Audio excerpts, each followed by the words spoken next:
Hello အားလုံးပဲမင်္ဂလာပါခင်ဗျကျွန်တော်ရဲ့ channel ကနေပြီးတော့ပြန်လည်ကြိုဆိုလိုက်ပါတယ်ခင်ဗျာ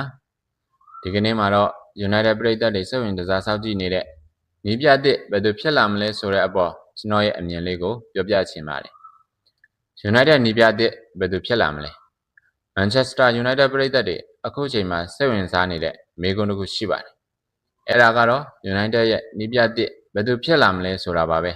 အကြောင်းကတော့နီးပြကြီး Ruben Amorim ကိုတာဝန်မှထုတ်ပယ်လိုက်လို့ပါပဲအသင်းရဲ့အနာဂတ်ကိုဘယ်သူကဥဆောင်မလဲဆိုတာကိုမသေးချာသေးတဲ့အခြေအနေတစ်ခုလည်းဖြစ်သွားစေခဲ့ပါတယ် Amorim ဟာ United မှာအချိန်ကြာမထိုင်နိုင်ခဲ့ပါဘူး။ညာလက်တွေမတည်ငြိမ်တာကစားပုံကလည်းပရိသတ်တွေမျှော်လင့်ထားသလိုမဖြစ်လာခဲ့တာခံစစ်၃ယောက်ပုံစံကစားတာတွေကြောင့်အသင်းကပိုပြီးအခြေအနေတွေဆိုးလာနေတာပါပဲ။ဘုတ်ဖွဲကလည်းခက်ခဲတဲ့ဆုံးဖြတ်ချက်တစ်ခုကိုချမှတ်ခဲ့တယ်လို့လည်းထင်ပါတယ်။လက်ရှိအချိန်မှာတော့လက်ချာဟာမန်နေဂျာအဖြစ်အသင်းကိုယာယီဦးဆောင်နေပါတယ်။လက်ချာဟာမန်ယူရဲ့ကစားသမားဟောင်းတစ်ယောက်ဖြစ်ပြီးအသင်းရဲ့အခြေအနေနဲ့ပြဿနာတွေကိုလည်းနားလည်ထားတဲ့သူတစ်ယောက်ပါ။အဲ့ဒါတွေကြောင့်ပဲပရိသတ်အချို့ကလက်ချာကိုယာယီနီးပြမဟုတ်ပဲအမြဲတမ်းနီးပြဖြစ်လာနိုင်မလားဆိုတာစိတ်ဝင်စားလာကြပါတယ်။ဒါပေမဲ့မန်ယူရဲ့နီးပြစင်းထဲမှာလက်ချာတစ်ယောက်တည်းရှိတာတော့မဟုတ်ပါဘူး။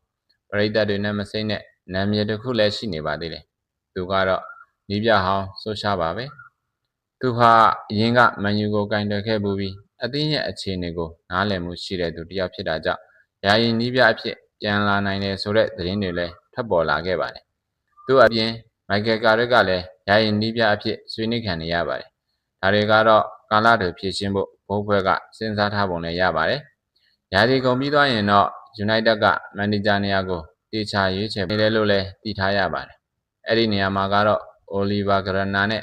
Pochettino, Thomas Tuchel စတဲ့နာမည်ကြီးနီးပြတွေပါချိတ်ဆက်ခံနေရပါတယ်။ United အနေနဲ့လောလောဆယ်ဆုံးဖြတ်ချက်ချမဲ့ပုံမပေါ်သေးပါဘူး။အချိန်ယူပြီးအသင်းရဲ့အနာဂတ်အတွက်တကယ်ကန့်ညီပဲနီးပြတစ်ယောက်ကိုရွေးချယ်ခြင်းနေပုံရပါတယ်။ဒါဆိုရင်မရှိယာယီနီးပြတွေနဲ့ပဲဆက်သွားမလားဒါမှမဟုတ်